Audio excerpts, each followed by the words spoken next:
guy that did a lot for a lot of people. And if you were in radio or any entertainment, you knew you were in the presence of an icon. You knew that you were standing next to somebody hoping that some of that would rub off because he had that gift. He did. And I knew the way that he actually felt about me at times. Right. Which was not good. I mean, the people that are here that know Triv know that he did not care for me a lot of times. There are a lot of mornings that we spent with him just yelling and screaming at me about what was going to happen. And I said, well, that's not going to happen. And he said, it will happen or you're fired. There was a lot of that. But it was because he demanded perfection from his show. And that's what he wanted. And I wasn't that. I wasn't the guys of old. I wasn't what he had, a long time before me that a lot of people really did love. But I was different. Well, you've shared with me, you knew that going in. I did. mean, even the interview, it was one of those, I want this, I'll find a way to make it work. I was going to fake it till I made it when it came right down to it. I had no idea how to run a baseball game, so I skipped out most of the time while I was trying to learn. I had no idea really how to run his show, and I just kind of, again, faked it as much as I possibly could until he kind of liked me. Yeah. And that's what you hoped for, is that he kind of liked you. And I spent a lot of years like that until the end where I think that he did like me. Oh, he did. But he still hated my job for whatever reason. Still hated what I did. But I think as a person, he grew to like me. But it was the biggest loss second biggest loss again, other than my mother, that I've had. Well, if you remember, I was so close. I talked to him every single day of my life, right, for a lot of years. If you remember back to that day, it was 4 days in a row of people calling up saying basically the same thing. It was a shock. It was sudden. There was the disbelief. There was the loss. There were the memories. I mean, one after another, after another, after another. He had not only a profound effect on people, but a serious, deep, almost same effect on everybody that knew him. Yeah, and so one of the reasons why I wanted to do this podcast after you had come to me and we had talked about doing so, we'll get into that in a little bit. But one of the reasons why I was really gung-ho about doing it is because I felt like my previous employer did a disservice in honoring Triv, and eventually banned a lot of his longtime callers, longtime fans, and quite frankly, friends of his and the show. And so one of the things I want to do, and I think you want to do the same, is to bring some of those people on for a few weeks and just talk about memories of Triv and say goodbye a decent, honest, and fair way. How many years at that station? How many years, Jim, was Triv there? I know at NCX he was there quite a bit, and then, of course... 94, so you're talking 30 years of him on that radio. You don't... 89, 87. All right. First-time caller Jim from Euclid is here and will be joining the show at some point today. So is former producer Glenn Forbes. I have joined the club, Glenn, of former producers. There's a lot of us. The point I'm making, though, from somebody that listened even more than he had an opportunity to work with or participate, is the fact that you don't have somebody who means so much, did so much, drew so much, and sometimes you even said saved the ratings in that station. Oh, dear God. And then to wake up the next day like he never worked there, like people at the front office answering the phone saying, Mike, who? That was just plain disrespectful and wrong. And, they tried to do a good thing after, the immediate happening of it, and I get that. But for somebody with a history the way that what he had, I didn't feel like it went on long enough. In fact, it still should be going on. And I thought the people that did it the best is probably the EIB network when when Rush passed, unfortunately. They paid tribute to him in a good way, and they kept a lot of his things going. Right. And I didn't feel like that was the case there. Now, and people could say, well, that's because you got fired. No, I felt that way for a while. Yeah. Because before I got fired, there were a lot of people auditioning for the show, and I was sitting there. And I was told, quite frankly, that I was going to have a job. I was promised a job. Right. I was promised a job numerous times. I was called at home when people were auditioning and told, back off the mic a little bit, you already have the job. You don't need to keep doing this. Right. Relax. And it went on for weeks like that. I went on vacation thinking everything was fine. I have a job. That's what management kept saying. You have a job. Don't worry about it. You have a job. And then all of a sudden I get COVID, which was horrible. Yeah. It was not good. I will say that. I didn't get the shot, but, I got it. It sucked, and then I got over it. But then when I went back to work, it wasn't even a week or two later that I got fired. And I got fired in a way that after being on the show for over a decade, I didn't particularly care for. I know business is business, and so sometimes you get fired. I was fired once before in this business, and, Right. It happens. But to be able to, or to be walked out without being able to say goodbye to friends that I've had for over a decade, and just be kind of tossed out, I thought was insane. And then, but again, I understand the business. Yeah, but But what they were doing was erasing the past. right. And they erased the past of Triv, unfortunately, in a lot of ways. Not completely, but in a lot of ways.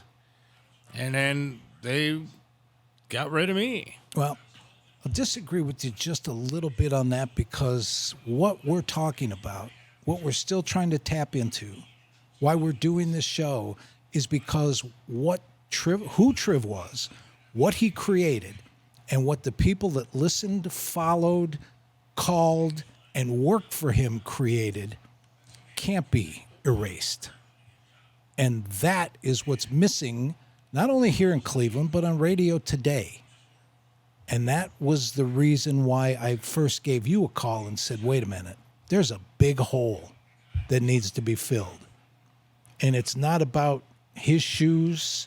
It's not about anything but the magic of the people that called, the chemistry of the family that worked for him, the integrity and all the talent and the perspective that Triv brought to radio.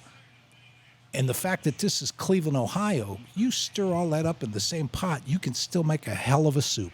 I totally agree. And that's why, when we did this, or came up with the show, the Mindfield, it also says on the logo, the banners, and everything else that we have, the banner will be up at some point, it says inspired by Triv. Right. Because that's what it was meant to be. And I hope that it continues and that we prove that and bring that. And it does say we're on Facebook now. I don't know what. How about phone calls? Is the number out? Yeah, it is. It's good scrolling across the bottom, but we're Okay. not going to take any right now. All right. Because what I'm saying is anybody that, eventually calls up is welcome to share, comment, get something off your chest, talk about what should be kept, what they'd like to see. I'm looking forward to having them.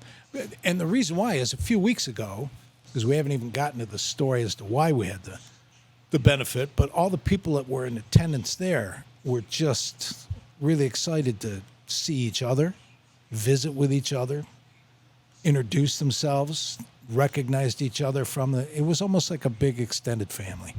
So I'm hoping the same thing happens. Yeah, it was awesome. Yeah, it was. And I guess, a lot of people were texting me and asking online, because of where I've been and what I've been doing and all that kind of thing, same as you. So after I got fired, I went on vacation. And I was on vacation in South Carolina doing my thing and having a good time, and noticed a problem with my foot. And I've always been the kind of guy, hey, this is supposed to be on silent. Can somebody take that, please? Thank you. Oh, it's going through the board. Look at that. How about that? Wow, the show It works. works. The show works. Okay, the show works. Right there. Thanks, folks. It does go through the. So we hung up on our first caller. We did. It's still ringing. So I noticed a problem with my foot. Yeah. And I've always been the kind of guy that kind of. We're going to have these problems in the first episode. But I've always been the kind of guy that just kind of. Everything's going to get better. It'll go away. It'll get go better. away. It'll take care of itself. And I kept going on saying that, and I kept going on saying that, and there was problems that I probably should have had checked out, but I didn't. Yeah. Unfortunately, I am diabetic. But while we were there, I also noticed maybe a half-inch, like tack or nail that was stuck in my shoe. Now, this is weeks later, Seth. I mean, come on. Even everybody that hears the story has to picture this. I'm You diabetic, and literally I've had walked foot around problems. for And 2 weeks. yes, With half a nail in your foot. I did. And it didn't bother you. Well, I mean, my feet always bothered me, so I didn't think much of it. Okay. So one day I'm sitting at the house, and as usual, my lovely wife brings home lunch and from work, and I started screaming at her because she forgot my Diet Coke, of all things. And I was pounding on the table. I was screaming at her, and I was telling her to get out of the house and go get me another one. And she did, and I didn't really know why I was yelling, but I was yelling at her. And then that night, I just kept getting a little bit crazier, and I told her to get out of the house. And she left, and she went to her sister's house, took my daughter with her. And apparently before she left, I told my daughter to go somewhere and get a bag so I could put it over my foot. And because I guess I was bleeding and tracking throughout the house. And they left. And I did my usual. I sat there with my beer and my shots and thought everything was going to be okay. When they came home the next day, I was playing on a phone that wasn't charged. I was watching a TV that wasn't on. And I was really just not there. Wow. Kind of crazy. So thank God my wife called an ambulance. If she didn't, I wouldn't be here talking to you today. Because my blood sugar had shot up to like 700. And I didn't know what was going on at all. They took me in an ambulance. Apparently they told me I'd be back in an hour. And I said, great. A month later, I was still in the hospital. Wow. And missing half of my right leg. But if she didn't call when she did, and she didn't sign off to remove that leg, the doctors, and I think the outcome would have been a lot different. You know And, that. I got a lot of family, of course, my dad and his wife and my daughter, and to thank for keeping me around. And so whether the Facebook feed is working or not, or the YouTube feed is working or not, whatever, I'm just happy to be here doing whatever I'm doing right now to whoever I'm talking to. Yeah. And the foot that they ended up taking from you, that was the foot that you stepped on the nail with, wasn't it? Yes. Okay, good. And I'm pretty hopping mad over it because it happens to be my right foot, which kind of sucks. But, I'm getting used to things a little bit. Luckily, I've had really good friends like Jim and Sandy, who've done a lot for me, and Jake, who works at the radio station, but he was there for me a lot when I was in the hospital. You came up a lot when I was in the hospital. Even Carmen, of all people, came up while I was in the hospital. So I got a lot of people to thank, and definitely a lot of support from Triv's radio family. Yes. Jim, first-time caller Jim, as he's known, set up a fund for me, and people could not have been more generous. To be honest, I know that Triv's audience is generous because of everything that they've done for his charities in the past, Right. whether it's Coach for Kids or the Providence House, but I didn't think I'd ever need them. And I did, and they came through in flying colors. So I have to thank everybody for doing that. Things are definitely a challenge. I'm sitting in a wheelchair talking to you. But you're here. But I'm here. And you're healthy, and your blood sugar's taken care of, and you haven't smoked a cigarette since. I have and not. You haven't had a drink since there. I have your not. Eyes are white as my shirt. Yeah, for the first time in a lot of years, I feel a little bit more clear than I did. That's good. And I'm going to share, because you told me, that the one doctor that was there the day you showed up at the hospital, after you made it through, after you were in rehab, after both surgeries, looked at you and told you, must not have been your time, because you were a lot closer to not coming out than coming out like you did. Oh, yeah. It was not looking good. Right. And there have been a couple interesting things. I mean, a lot of you at home might not know this, but you got cards, letters, phone calls, text messages. And this one woman called him over and over and over, or I'm sorry, texted him over and over and over, and told him that she had a foot fetish. And at first, Seth was like, what? And then she let him know, no, seriously, I have a foot fetish. Wow. Changed everything. It did. It did. Certainly did. But it has been an eye-opening experience without a doubt. Cool. Happy to be here. Happy to be doing this. I don't know, again, if we're talking to anybody at this point. Well, we could be, but you keep hanging up on him. The person that called there was before. one call. Yeah, but he called again. I could hear it from here. No, I'm just. But I think There's plenty of time for that. It looks like we're on Facebook and YouTube and stuff like that, so that's good. Cool. And so I'm happy about that, and I'm happy to be here doing this with you, and I'm happy to be honoring Triv. I'm happy to be here. And I hope that we make him proud. I know the first 5 minutes. Actually, you know what? The first 5 minutes of the show is exactly what Triv would expect from me, because that's what happened on his show every day. Right. I'd screw up the open. We wouldn't be on the air half the time, and then eventually it would go on. Come around and this show be held. So that's what I'm banking on at some point. Good. And I will tell you something. I said this when I got through and was able to call the day that he did pass. Is one of the things that impressed me the most about Triv is how he would listen and understand both sides of whatever the point was. And as a matter of fact, even people that you would think he would disagree with, when they call up and be a little bit nervous or tongue-tied or stumble over words and couldn't get their point out across, he knew the point they were trying to make better than they did themselves. How many times he would explain to them, so what you're saying is this, and then be more lucid, clear, cognizant of the point they were trying to make, and then end up agreeing with each other, hang up, and move on to the next call. Whether either side, up, down, the middle, Triv got a sense of it all and also remembered the number one thing. It's got to be entertaining. So he found a way to laugh. He found a way to diffuse stuff. He could stir stuff up. And it shows, because he was a magnet for all kinds of common people with common sense to call up and just be great callers. So that is what I remember. I'm reading a lot of the comments. Okay. Most of them are not that great. Okay. Actually, they're not that bad. But it does say, you're frozen. Seth, turn your mic on. Freezing. But then it says, good to hear you. Yeah. Happy for you.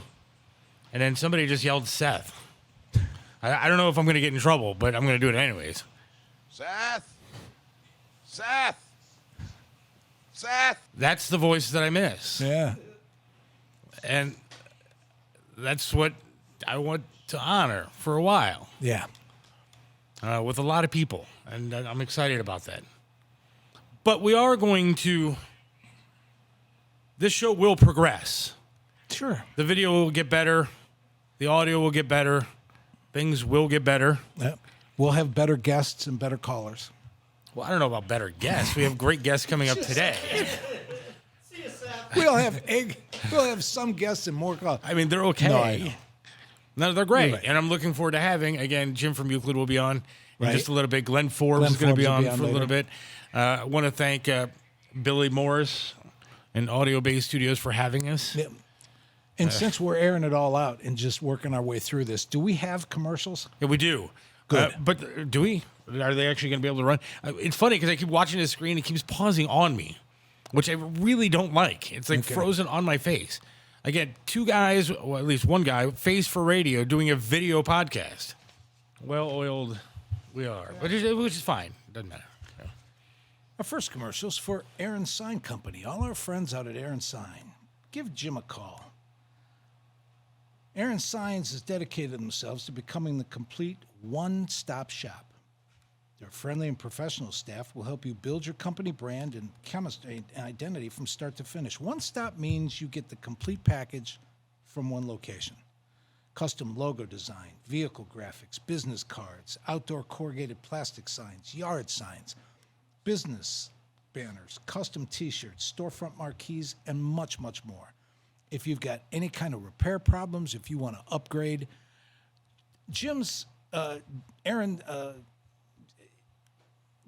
will help you wrap a car and do just about anything you want. He's got all kinds of experience. He's on Turney Road in Garfield Heights. Give those guys a call at 216-299-9344.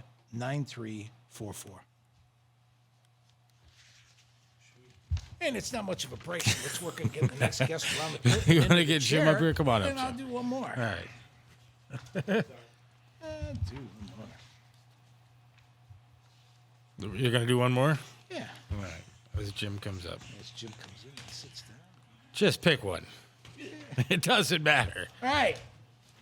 Speaking of computers and equipment, Joe's Lakewood Computer Shop on 14035 Madison is the computer shop for those of us that have computers that didn't come with an 8-year-old kid to tell you how to work them. 30 years, virus removal, data migration, replacement parts, hardware upgrades, repair services, Windows reinstall, computers, gamings, printers. You need it, they got it. Go see Joe's Lakewood Computer Shop on Madison and call 216-651-3880.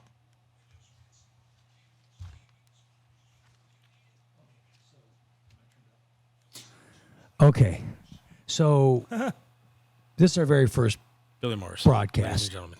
And I want to thank our master producer, engineer, Henry. Absolutely. And he finally got all the right bit rates and settings and everything. And all of our audio and video seems to be lining up now. Fantastic. So let's take it away and continue. And I just wanted to say, Henry, you're going to get that $100 bill, I promise you. How about that? All right. So, Fantastic. them a- Yay, Henry. Thanks, Henry. God, I got to get my roots done. This is not good. All right. You look great, Billy. And now we have Jim from Euclid joining the show. Jim was not only a great friend of the show, but a great friend to Triv, Yeah. which is more important, obviously. Yep. And I'm sure, Jim, you have plenty of stories about Triv, whether he wants you to tell them or not. But I want to hear some because it's been a long time coming. How you doing, guys? How you doing? Good. So, I guess I could tell a story about when I met Trev. It was October 20th, 1989, the day before I was in a car accident, and I didn't sleep too much that night. So I called in those guys in the morning show. Trev was doing sports on 98.5, and it was a contest where Triv sang 30 days. I had to sing the ref 30 days in the hole, and Triv sang the rest of the song. And I won a $50 gift certificate. And we kind of struck in a friendship after that. I would call the show a lot. I don't suppose you want to do a couple of bars now. No, I No, don't all right. think so. But a few years later, he asked me to become his producer.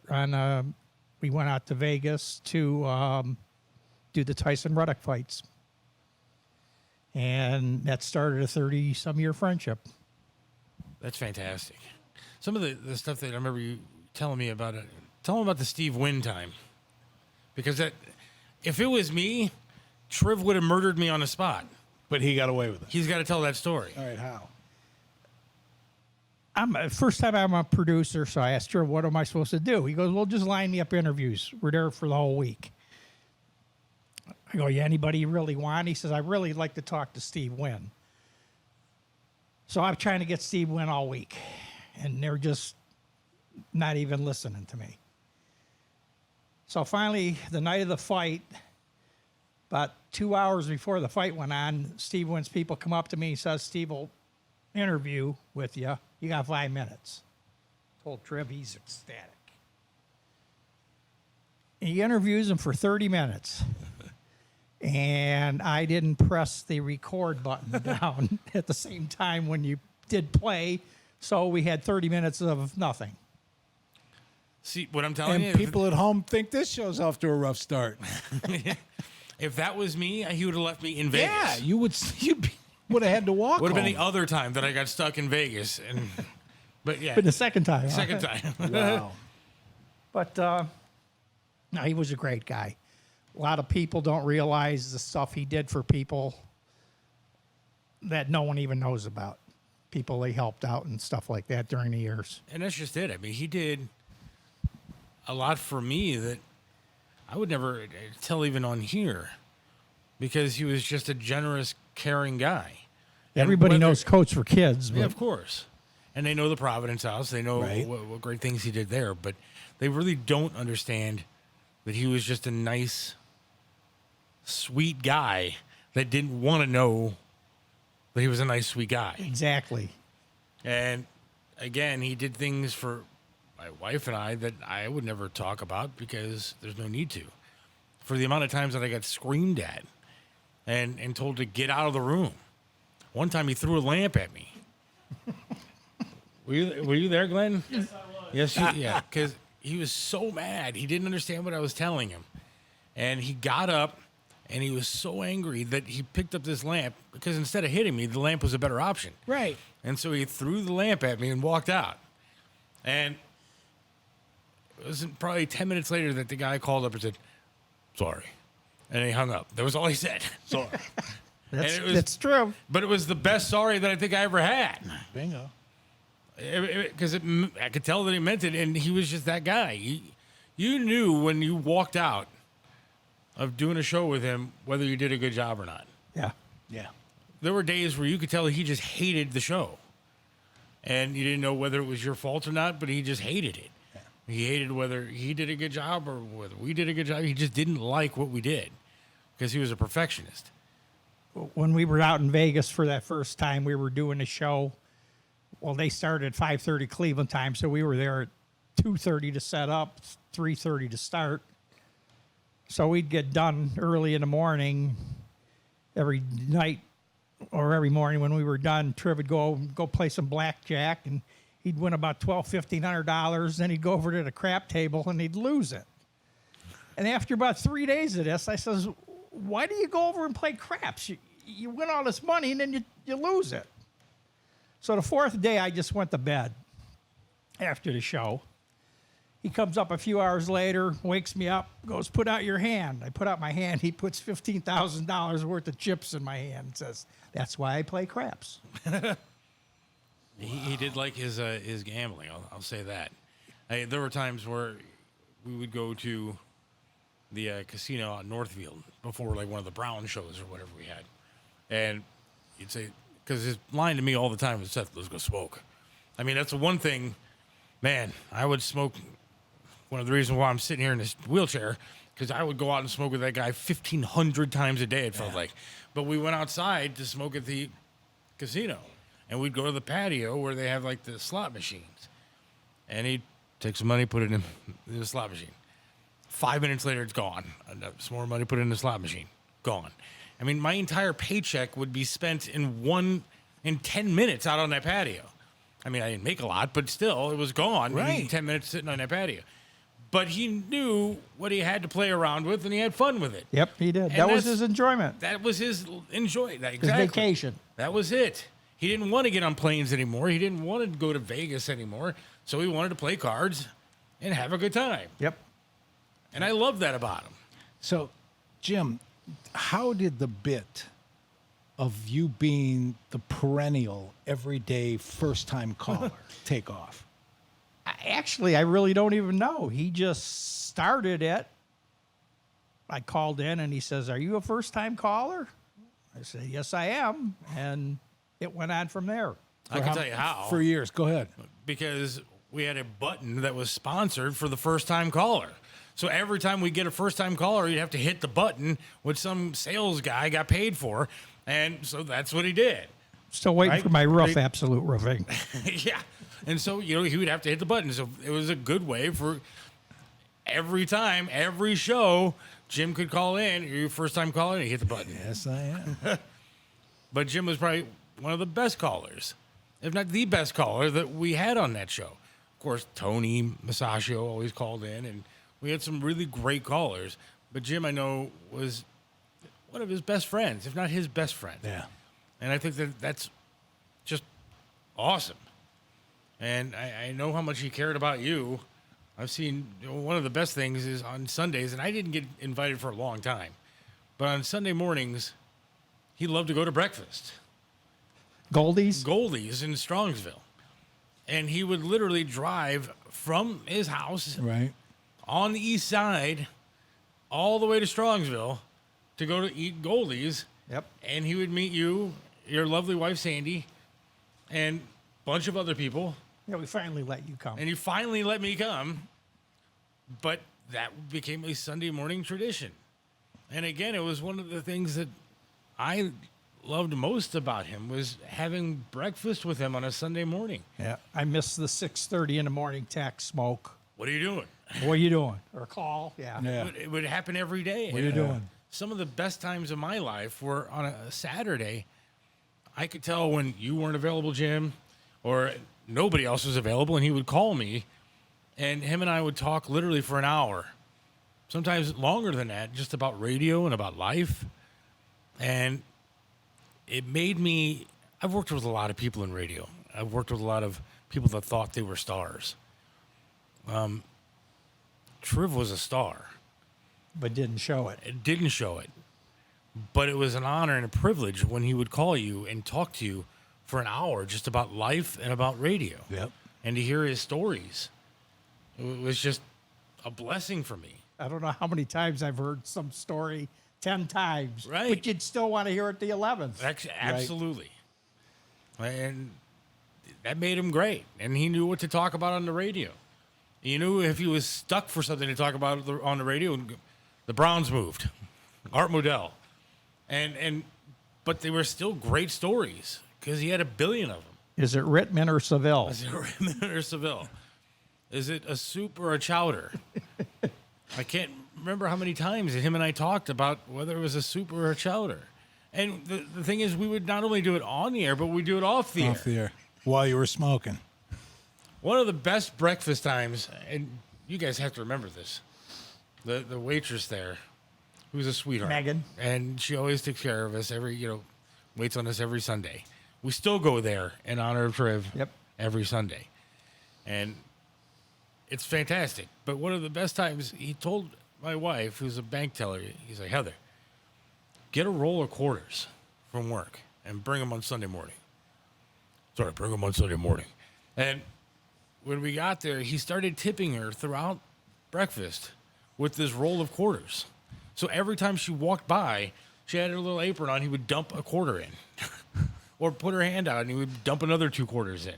And it was just the funniest thing because it showed like he was such a down-to-earth kind of guy. Yeah. I used to tell him it's not good to mess with your waitress that brings your food. Right. It's worse to mess with the cook. To be Right, honest. right. But I've learned my lessons. Don't mess with the cooks and don't mess with God. Because those 2 things get you screwed. Yep. Apparently, I messed with God way too much because I'm missing now half a leg. So sorry about that one. But I know that you and Triv and your wife, you guys were just great friends. And he had a lot of them. And I mean, it's an honor to have you here on this first show, and I am so glad that you're here. Well, thanks for asking me. And do you have anything else about Triv that you'd like to say? Yeah, I really miss him. I still catch myself when I'm watching the news and there's some story that, oh man, I get my phone and I stop myself, I know he would love the story. Oh, I think the same thing every single day. Well, since October, every single issue that's come down the pike, how many times have we all asked ourselves, I wonder what Triv would say? With everything that's going on, it's truly amazing. Yeah, 20, 30 years ago, I was privileged enough to tour with Sam Kinison. Same thing. I still to this day wonder what Sam's take on stuff would be that happens today. Yep. With my leg alone, I wonder what Triv would say. I lost a leg. Yeah. Oh, man. Triv would be relentless about that. Yeah. Yeah, you think I'm bad. Tony Massaggio had one of the best lines the other morning at breakfast. And he said, you know what Triv would say? Just grow it back already. Yeah. There you go. Which he would absolutely say. Right. And Triv was a great guy. I think I can't speak for his wife, but he seemed like he adored his wife, adored his stepson, adored his kids. Yep. And it was a privilege for me to know him, I think, like anybody. Yeah, I miss just going out to dinners and stuff like that. Yeah, I wasn't on dinner status yet, unless it was something that we had to talk about for work. So I was not on dinner status. I was lucky enough to break into breakfast, but not nice dinners yet. I think the last dinner I had with him was to talk about the 9/11 show of all things. Wow. And we were planning that, and he asked me if I ever had mussels before. And I said, no. And he literally made me eat 3 dozen of them. Sitting at Triv's Restaurant, another sponsor for this. That's my podcast. Last interaction in memory is 2 weeks before he passed. I was at dinner with him and a couple other friends at Triv's. And at the end of dinner, we talked about the kind of stuff we've been talking about. And he just sits there, pushes back in the chair and says, Chiselka, we got to do this more often. So I told him, I says, I got something that you might be really interested in. I'll bring it to you next time. Well, a week went by, and in that second week, I'm texting him, you're free for dinner, you're free for dinner. And then I got the call that week, and next day or two that he was gone. Yeah, I spoke with him that morning. We were supposed to meet on Saturday to cook some steaks that Mortosh bought him, trying to be a friend for him. Trying to buy his friendship. We were going to eat Mortosh's steaks up, and called me up. He goes, I got the charcoal and the charcoal lighter right here. I said, well, I'll see you Saturday with the grill. And that was it. Yeah. Well, thanks for all that you brought to the show, but the show also has something to give back to you. Being our first guest, in honor of the fact that you were always the first-time caller, and being our first guest here, you are the recipient of the very first commemorative Subway hat. There's a story behind this. I was at the hospital, and then he mentioned it again the second time after he was home, but Seth said, do me a favor, can you run up and get Subway? And when I get back to the house, he says, ever since this happened, I eat at Subway 5, 6, 7 times a week. So I happen to be in Mark's, and I see that they have 20 of these hats for 99 cents. And I thought, we'll raffle these off at the benefit and make the guy a little bit of money. You can't believe what people were tipping and donating and stuff like that just to get the Subway hat. And if you take a look on the front, it kind of makes an S. So think of it as a Seth hat, but you can actually be Okay. the first Subway I'd like hat. to have you guys autograph it. I'd be happy to. Okay. Fantastic. There you go. Yeah, Subway has become my thing now. Yeah. I use DoorDash for the first time now because I can't go anywhere. So on the unfortunate days and my wife leaves me with no food and I can't drive anywhere because I can't get behind the wheel yet, I have to DoorDash now. So a sub that cost me $8 now it costs me $23 to get delivered to the house, which is absolutely insane. So most of the times I starve sitting at home. I attempted to crawl to Subway one day, but that doesn't work out all that well. That's not gonna work really because my wheelchair up and down the Broadview Heights hills isn't exactly, it's a little bit tough for me. All right, but the question I have in this day and age, with the way things have changed, you can't pay cash for anything. You got to go to a kiosk. You got to use your card. You got to tap this. People don't want your money. Nobody will take your order in person. If you get inside a McDonald's, the person stands behind the register, but they won't take your order. You got to use the kiosk. And then you look outside, and the line goes halfway around the block, up the next street, and 3 streets over. And that line is only half as long as the one at Starbucks or Chick-fil-A. Gas is $7 a gallon. People are sitting in their car for 45 minutes burning all this stuff to get a cup of coffee or a chicken sandwich. I don't get it. Park your car, pound on the door, all walk up to the counter and say COVID didn't have to mess everything up this bad. That's the real thing that bothers me, is the fact that no money, DoorDash, nobody working, all the stuff that COVID has changed. The only thing that really pissed people off was the one thing that maybe could have saved their life. They'll wait in line, they'll pay, with a credit card, they'll do all this, that, and the other thing, but wear a mask? Oh my God. You got to draw the line somewhere. That's a little backwards to me. Absolutely. We do have to take another break now because we got to bring our next guest up. Cool. Do we have the commercials ready to go now or no? Throw it back No? to Henry. Do you want to read another one while we bring Glenn Forbes up, former producer I can do that. of the Mike Trivisonno show? I can do that. Jim, thank you so much, man. Appreciate Jim, it. thanks, buddy. See you at Goldie's on Sunday. Okay. The best place ever on Sunday mornings. Nice. All right. Read a good one on smoke and rock and roll. You got it. So you're planning a birthday party, or you're getting ready to have a wedding, or somebody in your family just graduated, and you all look at each other going over the list of stuff that has to be done to prepare for the event, and somebody says, oh my God, who is going to provide the premium smoked meat? Well, folks, all I can say is smoke and rock and roll. Flavor and award-winning food that melts in your mouth, delivered, set up, cooked to perfection, available to your standards. All you got to do is call 216-539-2239. As a personal thing, testimonial though, like Billy said, if I could dig down deep in my heart, feelings would flood on the stage. Would it satisfy you? Would it slide on by you? Would you think the boy's insane? He's insane. I said, I know it's smoke and rock and roll, but I like it. I said, I know it's smoke and rock and roll, but I like it. Like it. Yes, I do. And folks, you will too. 216-539-2239. Smoke and rock and roll. I love smoking rock and roll. The problem is I got to get it without sauce now. Oh, man. And again, I want to know who brought to this podcast a bunch of cookies that are sugar-filled to the diabetic with no leg. They were good. They were good. You guys can kiss my ass. They're Lemon good. bars. Oh, man.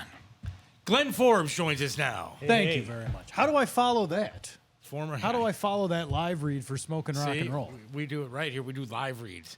Live the reads. Triv audience would know a lot about that. They would, because there were many. So wait, let me just reset radio term.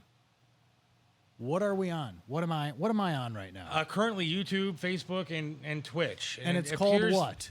The The Mindfield. Mindfield. The Mindfield Podcast. It's it- on Facebook Live, YouTube, and Twitch, correct? It Correct. seems to be working as we speak. We From- get a lot of comments. From the beautiful Audio Bay Studios. Audio Bay Studios. Home of Smoke and Rock and Roll. and Billy Morris and, And Billy Henry back Morris. there doing everything. And Henry. People want me to rehash the entire first half hour. Wow. We may have to do that the next time. Yeah, there we go. Well, I brought your phone back. Oh, Because people continue to blow up your phone. Now, I assume you've silenced it now, so it's not going to. I didn't do anything because you guys Oh, had it. I So don't- it's I probably don't going to know keep what I going. The number keeps scrolling at the bottom of the screen. So it's And- going to go off now. Yeah, I think it's good now. Well, that's what I was going to say. What are the best ways to contact us here on the Mindfield Podcast? The best way is what we're going to do next week because it's not going to be my personal phone number. So if you see that number at the bottom of the screen, that will not be the number that you do next week. We'll You have might a have to brand get new your number for changed. you, And and brand we'll new answer the email phone. address, and we'll answer the phone and everything else. Because today was kind of a trial run to see how the first episode is going to go, and we know how the first half hour went, but it's good to go now, Right. Because Henry rocks, Billy Morris rocks, and I think we're actually up and running, and everything looks good. It's called a pilot. This is a pilot. This is the pilot of the Mindfield Podcast. And if you remember, the entire first season of Seinfeld really sucked, and so that's what we are doing right now. It's the first season in one episode. So we're good. Next Yep. week is going to be fantastic. Well, I think it hasn't sucked. I heard there were some audio issues here and there, video issues here and there. But that's Those to have be all- expected. That's to be expected. Those have all been repaired. Yeah. The reason that it hasn't sucked is because people love these behind the scenes stories. Right. You've got Jim, first time calling. Now, was that a different guy? First time calling today. Was that a different guy? No. First time calling today. It was Absolute Roofing. We'd hit the button.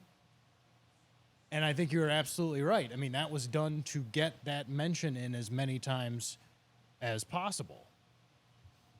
Yeah, and I mean, again, a lot of people are actually texting in now that it looks good and everything seems to be fine. See, it all works out. People are asking if it's going to be once a day or once a week.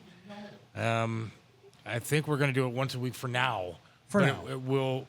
Our goal is to do 3, 4, 5 hours a day, at least 5 days mean, a week. let's There be is so honest. much to talk about. You all have that much to say. We've got great sponsors. Here's just for a sec. The goal is to talk with you, the way Triv used to talk with you, not at you. Yes. Since Triv isn't around anymore, you got your choice of who you want to just go off in your ear and nod because that's what you want to hear. That's not discourse. That's not conversation. And that doesn't do anybody any good.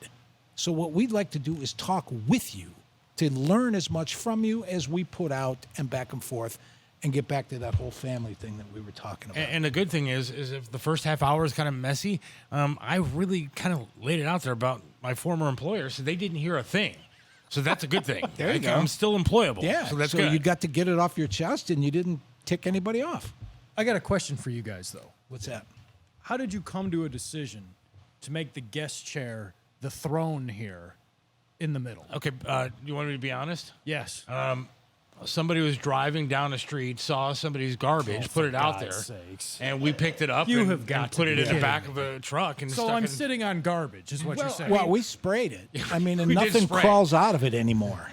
We used to Anymore. come in the morning. They were little. Does it have holes like Ringworm, woodland yeah. creatures have created a nest in here? I think we got rid of those. Those are okay Yeah, now. those are dead. Well, that, Yeah, I should, The we cat. didn't necessarily get rid of them, Yeah. but they are dead. they're dead. Yeah, Yes. when the cat stopped sleeping on it, we knew there weren't any bugs I was left. going to say, it's not going to bother you anymore. No, so you're good. 'Cause You're they're safe. dead. Yeah, you're safe till at least you get home, but have the wife wash the clothes. Well, thank you. I'm happy to be sitting on garbage with the two of you. Not a problem. That's wonderful. But that's how the throne came about. No, the throne because we want our guests to feel welcome, and I think that's what's your choice? You want to switch with me?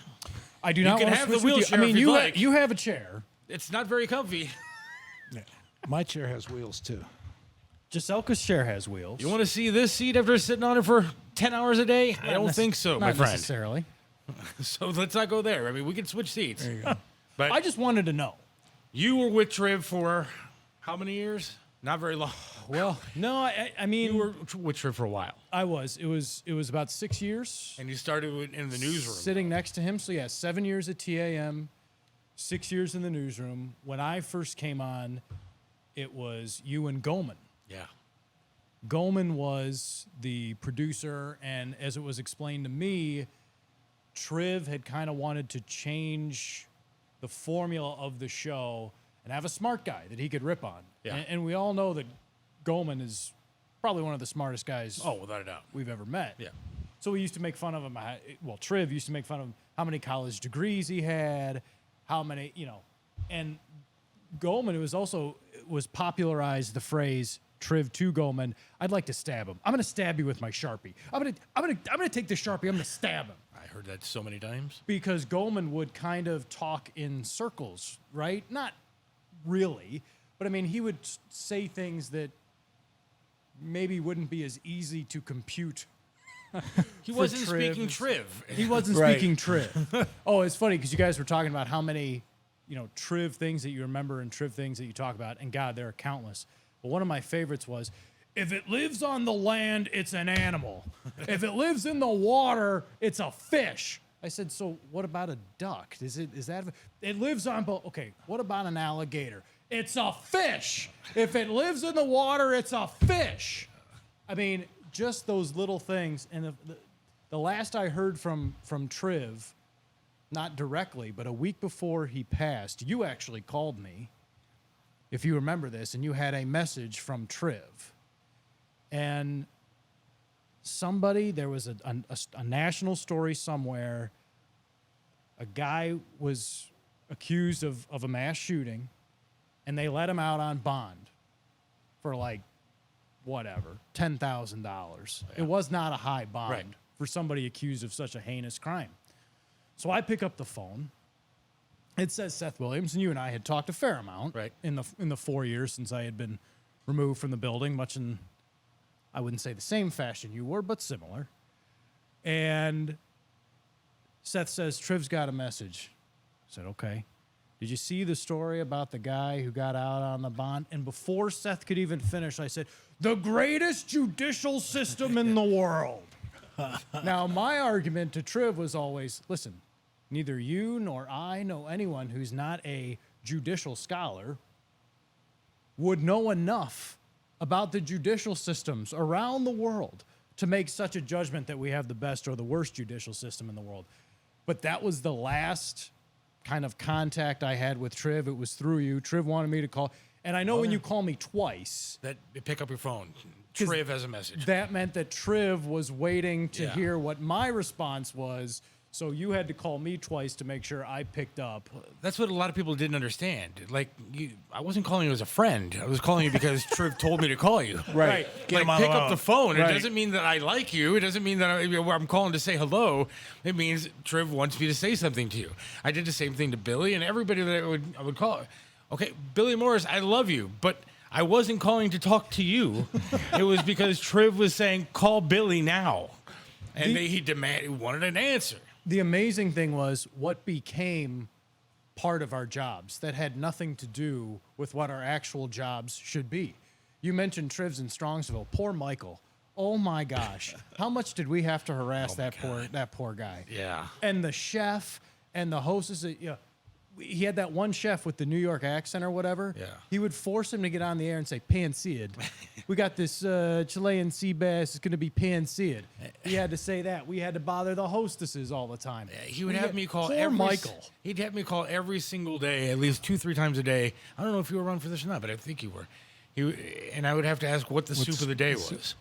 Every single day. And I'd have to go, what's the soup of the day? What's the soup of the day? To the point where the girls would just hang up on me, which is fine. But I would get to know what the soup of the day is. Right. And then the sad part is it would end up being clam chowder, and then I'd get in an argument with him about whether it was a soup or a chowder. Well, I said to Triv, I said, if they're calling it the soup of the day, then it's a soup. It's got to be a soup. I don't care if clam chowder just happens to be the name of the You soup. throw it in the water. It's a fish. You could hear the irritation in Michael's voice. Yeah, Dad. All the time. What is it, Dad? What do you Yeah. want now, Dad? What are your favorite memories of Triv before you got fired? You have to have some. I mean, the Of benefits course. were always great. The benefits were amazing. That's, of Although course, we had one benefit. It was you and I. we had one that went south. It went. I don't know where it went south. I think it went south because of Johnny Walker Blue.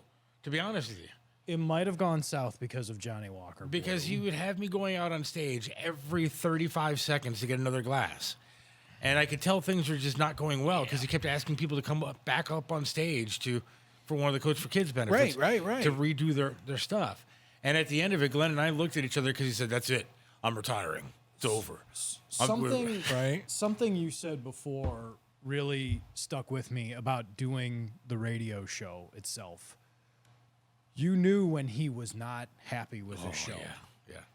And that was probably one of the worst feelings in the world because, like you said, you didn't know if it was something you did, something I did, or something maybe that he was just upset about. Yeah. That benefit, there were a number of things I think that he was upset about. Yeah. I think the good thing was that we knew that we had done what we could, but yeah, the second act had no entertainment in it whatsoever. Yeah. It was me, you, Marty Allen, Paul. He had brought all the radio guys back. We Yeah. all said our little piece. They did the raffle, of course, but there was no entertainment, in that second act. And people are asking me, what happened to the entertainment? I said, I don't know. Show's over. See ya. And I yeah, was like, he kicked the band off stage. What do you want?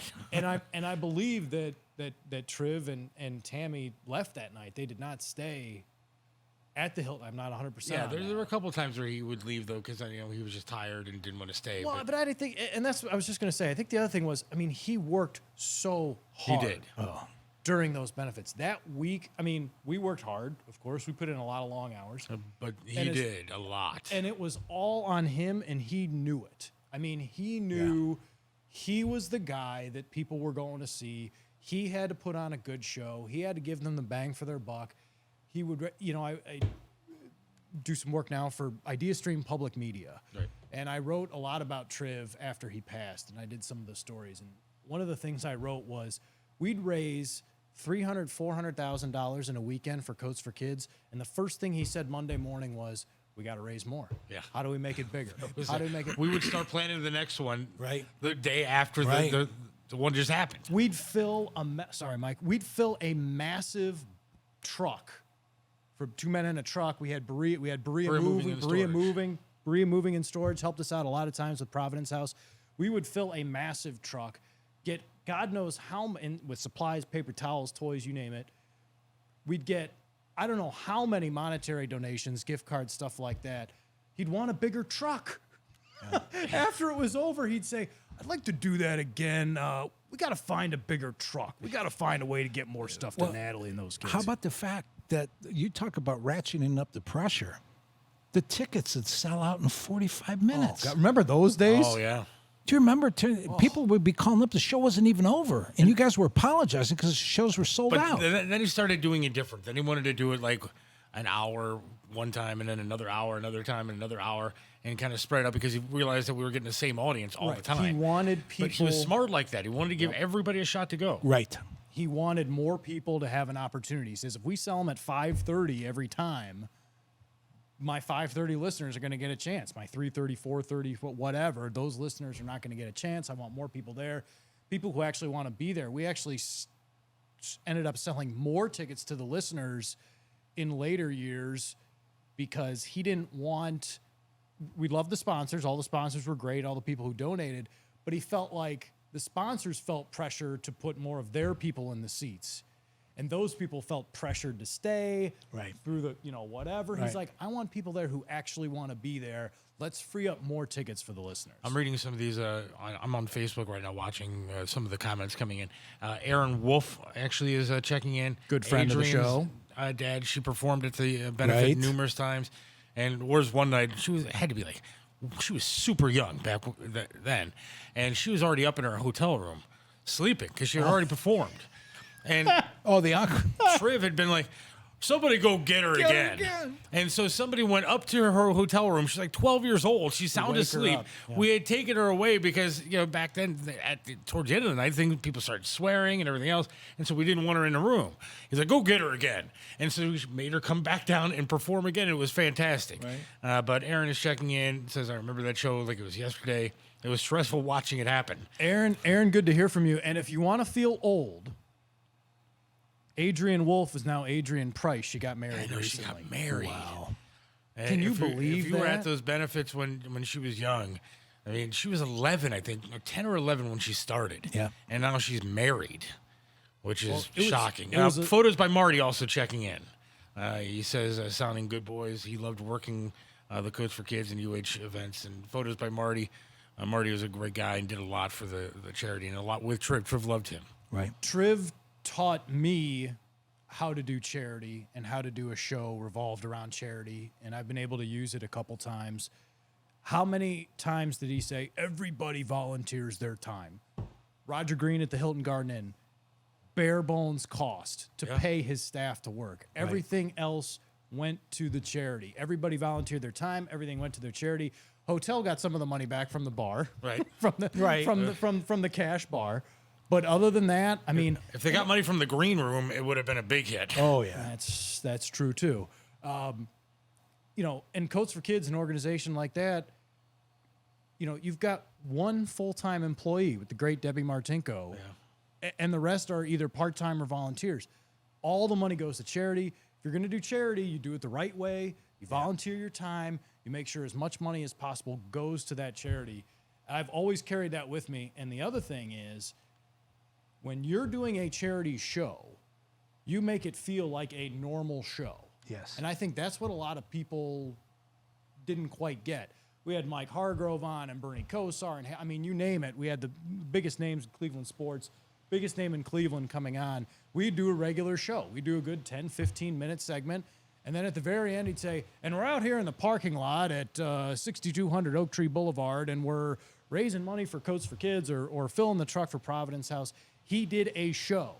Yeah. It was a real show. And at the very end, he'd remind you, this is what we're here for. And it was a gift, and it was his audience too that made it. Everybody that's listening now were the ones that made those events happen, and we're That's so why- generous. And like Glenn said, we did do a lot that Triv would never give us credit for. And I'm kidding. No, he did. He actually said when it was all said and done, he said, "Good job, guys," which was always. But nice that's to why I hear. said in the first segment when I was talking about why the show should move forward and evolve, and I said one of the reasons was because it was Cleveland. Statistically, if you check per capita, Cleveland is one of the most warmest giving supporters of charities and philanthropic in the country. It surpasses LA and New York and all the places you think would top that list because the people here are basic, genuine, honest, open, and that's, he had that to work with too, and all he did was push the right buttons, be honest and open, and once everybody could trust the fact that the money was going and the kids were benefiting, they came through too. And now that I'm in your club, Glenn, of the fired producers, I don't think that Triv wanted anybody really fired. I mean, obviously he had a hell of a show before we started. Yeah. But I know that he didn't want you gone. No. Unfortunately, I think, If for those of you who don't remember, I'll tell a little bit of the story. I've told it before, and I've told anybody who would listen, and I put it on Facebook. Triv had absolutely nothing to do with my firing. In fact, if you remember, Seth, Triv was not even there. no, he was not. What had happened was it was around the time of the Parkland shooting. So it was Valentine's Day of 2018. I remember. Yeah. And I was in for Triv that day. I was hosting the show. And I was a little emotional. I was very upset about the show I thought I was going to do versus the show that we ended up doing, which was about the shooting, obviously, and gun control and mental health and all these other things. And I let an expletive slip that I had made several points that a lot of other hosts in that building got away with saying. But for whatever reason, Ray Davis, the program director, did not want me to say it. And it was an argument that we had back and forth. And at some point, I said, just give me a list of words that I can't say, okay? Because I don't want to do talk radio through filter after filter after filter after filter. Just give me a list of words that I can't say. He wouldn't do that. He said, you know what's appropriate, what's not.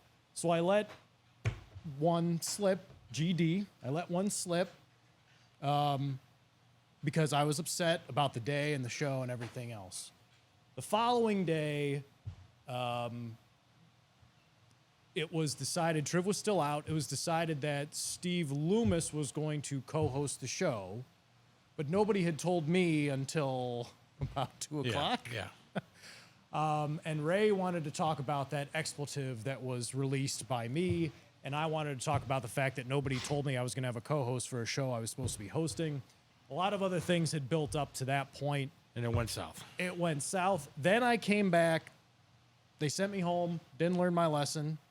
I came back the next day, and I did what I would refer to as the Ned Flanders show. Now, I don't know if you remember this or not. I do, yes. I had a bunch of Ned Flanders attempting to swear drops like scrum-diddly-umptious or, just all the Ned Flanders stuff that you can imagine. I played Highway to Hell from AC/DC and bleeped out the hell. I did what, if you're a pro wrestling fan, I did what you would call a heel turn. And I was going to be Mr. Corporate. I was going to be Mr. Management. And management is always right. And all this other stuff. That did not go over well. No, it didn't. And I continued to make those comments on Facebook because people were like, what's going on? Yeah. I continued to make some comments on Facebook. There's the then rest of the story. A couple months later, I get the job at Idea Stream, which I was very grateful for and still am. And I called Triv and I said, you know, hey, I just wanted to apologize. I know you were counting on me to do a lot with the benefit, and I just want to say I'm sorry. Like, I kind of blew it, right? And now I'm not there to help. You know, he goes, don't worry about it, Amber. That's fine. He goes, what did you do to Ray? I've never seen him that mad. What did you say? What did you do? So I was like, I don't know. I tried to play a bit, and I was going to change my character, and I was going to be like Mr. Man. He was so mad. So, immaturity, right? I mean, that's a part of it. A part of it was anger, frustration with the way I felt like I was being treated. You know, they had brought in other people to host the show. And I'm not talking Jensen Lewis or Al Pulowski or Chris Ty. Those guys dropping all the names. Those guys. Well, but wait, those guys were all. I do have a great. beep on here somewhere. Wait a minute. Those guys were all great, but there were other guys that were brought in that Ray liked that nobody else did, and I was like, This is not second fiddle, man. Like, I'm a producer for the Mike Trivisonno show, so. That was kind of the story. Triv wanted to know what I had done, what I had said, but we had kept in contact through the years. Obviously, I had kept in contact with you. I will say this. I'm glad that I got a new job before Geraldo was hired. Wow.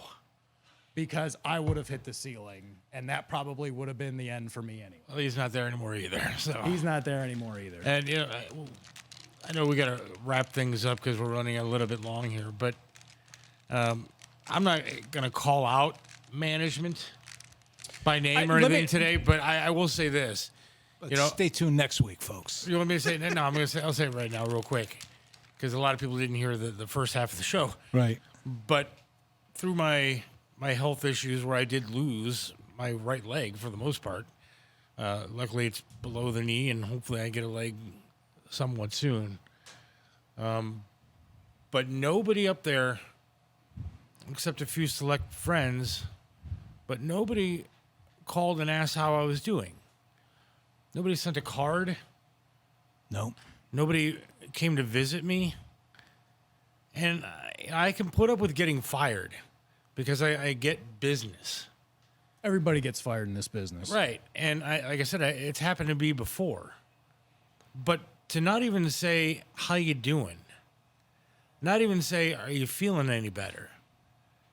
They refuse to promote the benefit that that Billy Morris was so gracious to throw for me with all the bands that were here and everything else. It was fantastic. And all the people that came out, and I appreciate it. And, you know, Jim Scott, first-time caller, set up a Give, Send, Go account for me when all this happened.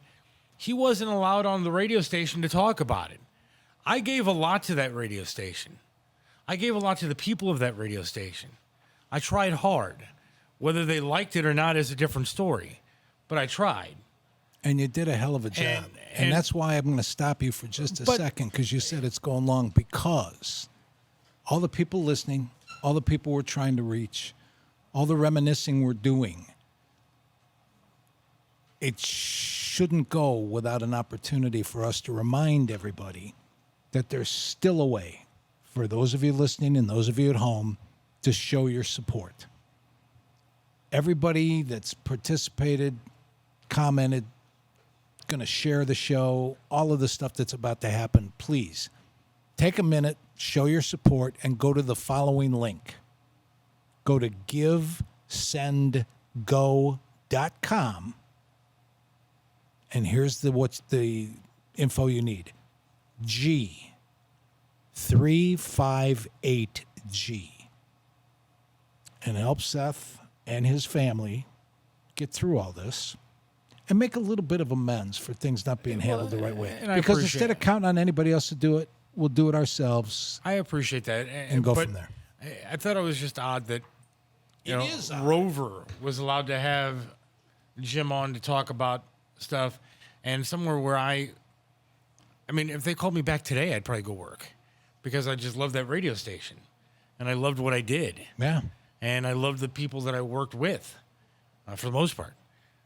But I just felt like I was treated like a second-class citizen after a lot of years, and it's not because I got fired. I'm not bitter because of that. It's everything that happened after It's that. what happened How? after that. Right. And the way, I mean, you were told that you were going to have a job. Yeah. That ended up not being true. Yeah. And then they decided to rub salt in your stump. I mean, that's not very Literally. nice. Yep. So I had to get that in. But I mean, I know that Ray has talked to you. I know that Carmen has talked to you, and Carmen is doing things behind the scenes, which are appreciated. I know that last time I saw Ray, I said it was time to bury the hatchet, that I'm tired of just everything. But I also know that, people have different things to worry about. Ray is getting toward the end of his career, and I think there have been some things that have been taken out of his hands or whatever. For like, a lot of people know Ray from the show, right? Look, he's a nice guy when it comes down to it. And I really I don't think he's responsible for what has I don't either. happened since. I don't either. But still, I think that there's a human way of dealing with people. Absolutely. And I don't think that was You know, the way that it should have been handled. I'm- And we're getting people texting in. Again, I'm not going to say names, but blah, blah, blah sucks. I contacted him about you, Seth, and he did not even have the manners to even acknowledge my email. I mean, that's the kind of stuff that I have a problem with. right. And But we're talking about a bigger picture too. we are. Part of that is nationwide, and it's what happens when media and corporate media gets bigger. Then those of us that are the entertainment portion still recognize you need to make good entertainment work. That's honesty, transparency, openness, friendship, and your words got to mean something. So we want to open that door and bring those kind of people back to a place where we can collaborate, talk, listen, learn, and go from there. And that's It's the the plan. whole purpose That's- of the show. That's the plan for the podcast. So, I mean, we got to wrap things up. Yep. That's why we're here. But God bless Triv. and Amen. you get the second Subway shirt. Subway Glenn. hat. It's a hat. Subway hat. Wear it with pride. You got to try I DoorDash the turkey one, which is pretty good. I don't Oven roasted understand turkey. the people that will DoorDash like fast food. Have you I ever can't tried walk. to eat one of the? No, I get. What do you want me to do? You You have want a me to wish? refrigerator, dude. want Put me- some food in it. Next time I'll wish myself a sandwich and hope that it shows up at the door. Well, have DoorDash bring you bread and a pound of lunch meat. They do that and as make well. a sandwich. They do that as well. I think Don't they eat go to one that convenience comes out stores. of the oven, and by the time it gets to your house, it But looks like a doorstop. If you have to understand, it's going to cost me more to DoorDash myself the ingredients that go into a sandwich as opposed to just ordering the sandwich. All right, I'll tell you what. One of these people, if you don't want to call GiveSendGo.com, call Seth and do his grocery shopping for him for a week. That's all right. Just I show got him plenty a of people. couple bags. No, that's what I have a wife for. No, not in this Grocery day and shop. age, dude. She still doesn't cook. You should see me at home. I'm a guy in a wheelchair with half a leg, and I'm wheeling around this small little condo trying to cook a spaghetti dinner for 3. That's not exactly easy. Well, make yourself a little sign. Go out on the sidewalk in front of your condo that says, "We'll sit for food." You should see me with a pot of boiling water with noodles trying to strain it over a sink that I can't even reach. It's pretty sad and pathetic, to be honest with you. I've talked about a lot of things tonight. Yeah. I'm not touching that one.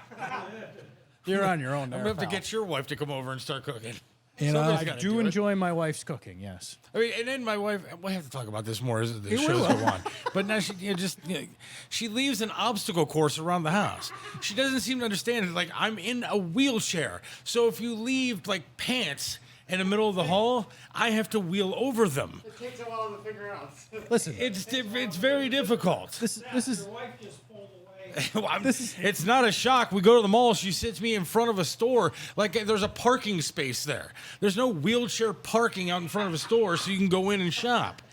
Right? you're not in trouble, dude, till she buys you a tin cup and doesn't come back for hours. Well, the sad part is she can't do that. If she gets mad at me, she could just leave, just leave you there. and then I'm done. Seth, this is a period This of has been adjustment fun. for all of us. Yep. So, God bless your wife too. If you have a bigger kitchen, I'm coming to your house to cook.